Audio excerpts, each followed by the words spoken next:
What's up, friends of the good mood? This is Manni and welcome to a whole set of new content that I can show you coming to War Robots, or tease you at the very least, okay? Are you ready for it, ladies and gents? Boom, there we go. The new text document is open. We have a new drone called Ironheart that I will be showing you with some pictures with new abilities. We have a Fujin Rework, okay, that's going to be interesting. We have a new passive module called Repair Amplifier. And we have a vertical targeting fix, something I've been wondering and asking for a little bit. And we have new robots as the last point. So this isn't going to be a gameplay video, this is going to be a teaser. It's showing you what's coming in tomorrow's test server session and in updates beyond, okay? So let's open some pictures, starting with the new Ironheart drone that is going to look like this right there. And what it is, it will protect you from both freezing and blast effects. Now, I think with blast effects is what the Scald and Incinerator and those weapons will do, right? The bump meter, bump effect as I always call it, so that will be, you will be protected from that and the freezing. Basically, that will make the bump meter weapons relatively worthless if somebody has this specific drone. Here's the drone from behind.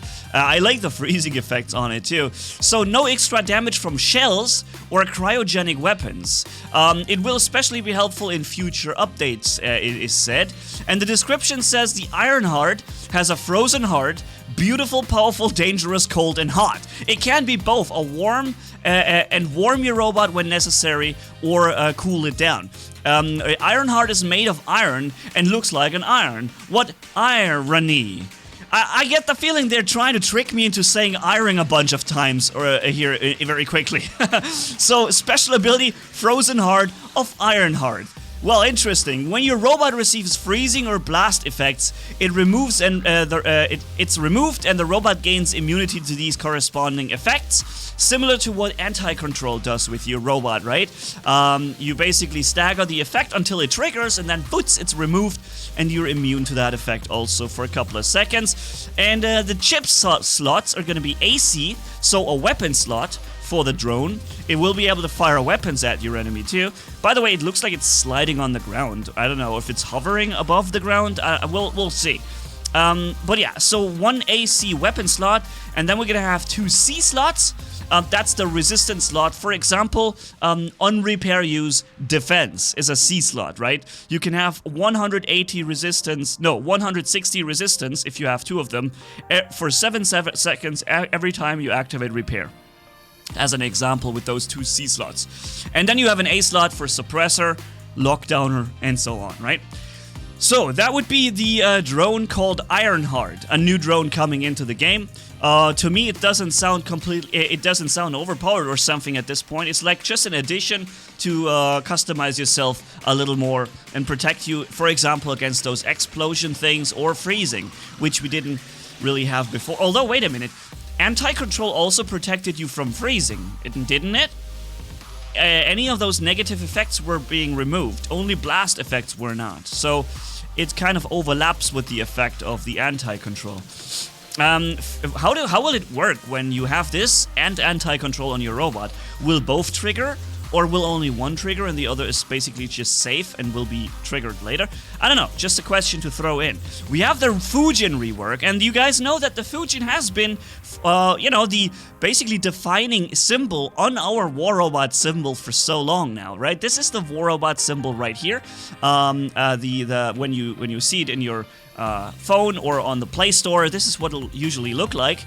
And the Fujin is now receiving a rework. One of the most iconic robots basically looking at you from the game's icon will receive a slight rework. Fujin can now walk with its shield on.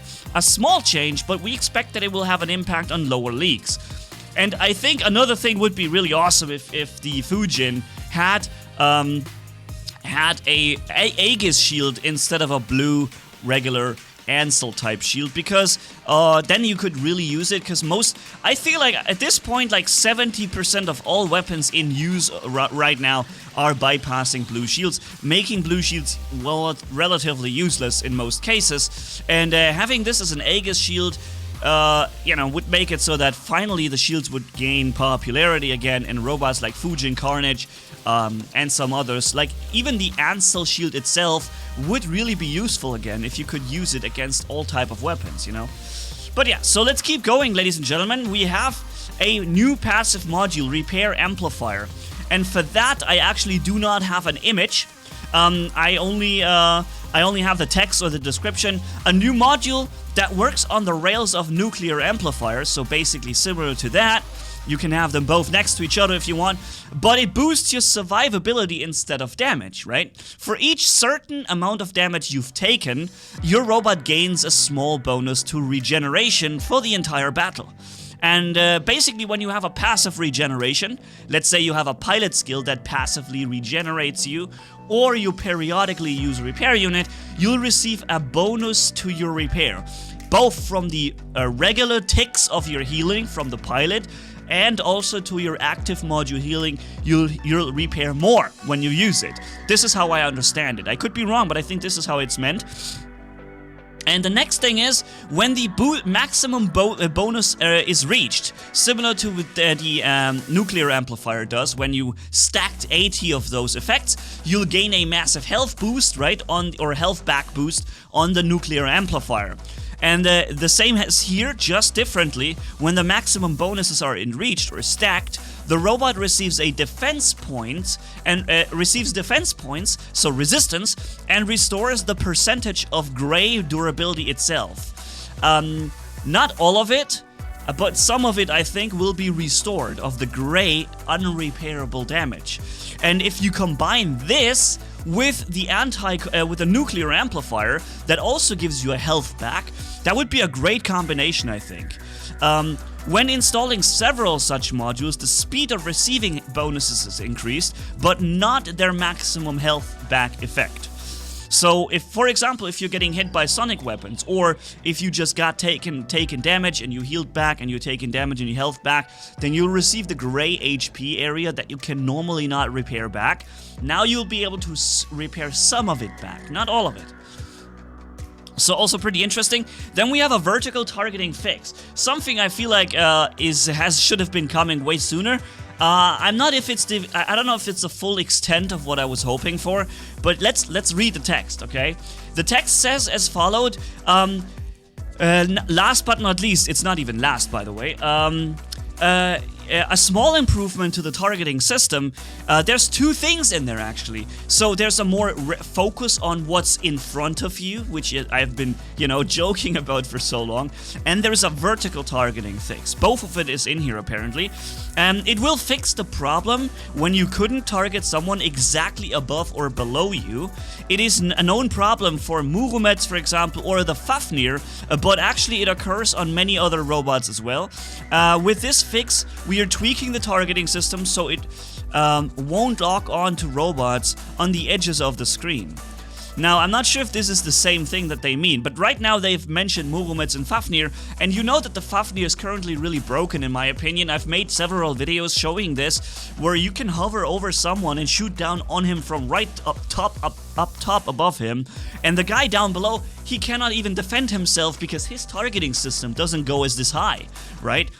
And I'm not sure if this is what it's meant, but I hope it is, where when you target someone below, the guy below can also target you above. I think this is a very important thing, otherwise it becomes a very unfair experience for the guy down below when the Fafnir can kill him and you can't shoot him back. The Fafnir is already overpowered in way too many levels and things. And I'm saying overpowered by choice. It's really overpowered in so many areas. Needs to be fixed, and the targeting system helping the Fafnir even more is just broken beyond reckoning. Yeah, and maybe this will fix it. I don't know if this is what it's meant to be doing, but I would hope it's meant. And there's also another thing. Also with the fix, we are tweaking the targeting so it won't lock on to targets on the edges of your screen. Remember when I used... Oh gosh, what was it? I had a targeting and I pressed the button to target. Switch target, switch target, switch target.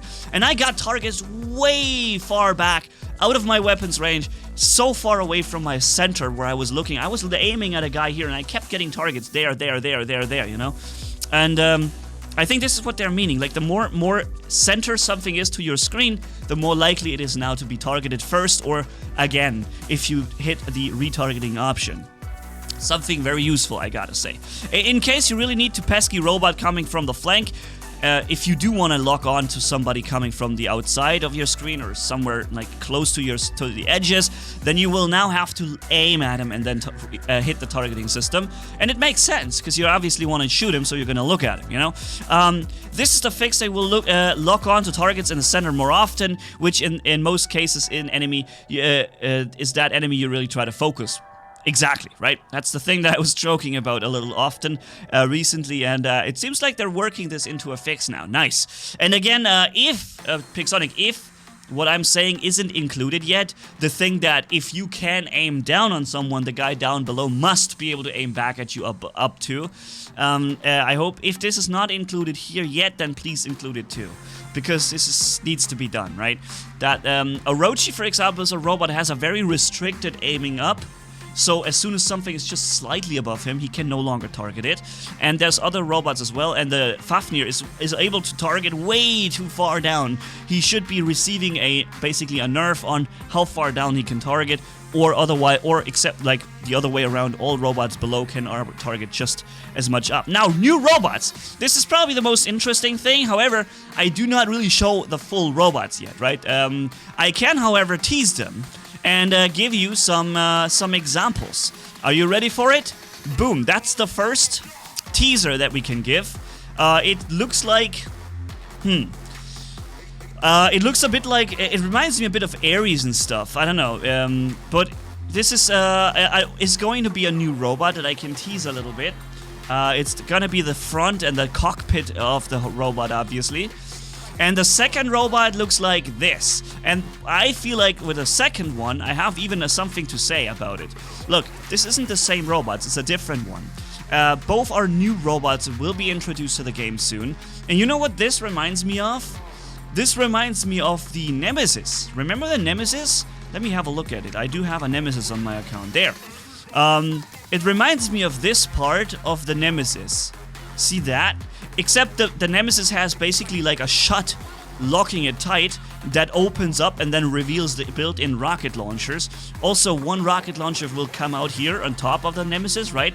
And then two rocket launchers are here built into the robot itself. And when you trigger your ability, the shut opens, the rocket launchers are now exposed and they can fire. And this looks a lot like the rocket launchers, or a little bit similar to the shut of the rocket launcher on the Nemesis, except that the shut is open right now. So maybe this is also going to be a closed shut like here, and then it opens up and it will look like this. I don't know, but it might be a robot that will have a built-in weapon. That's what I'm trying to say, you know? That was my idea, at least when I saw this, that, wait, this looks like a built-in weapon for sure. I could be wrong, of course, but I could be right as well. And also with this thing looking and reminding me a little bit of the Ares or something, or some other robots. I wonder maybe this is some robots, an addition to Pantheon robots. I don't know. I wouldn't. You know, I could be.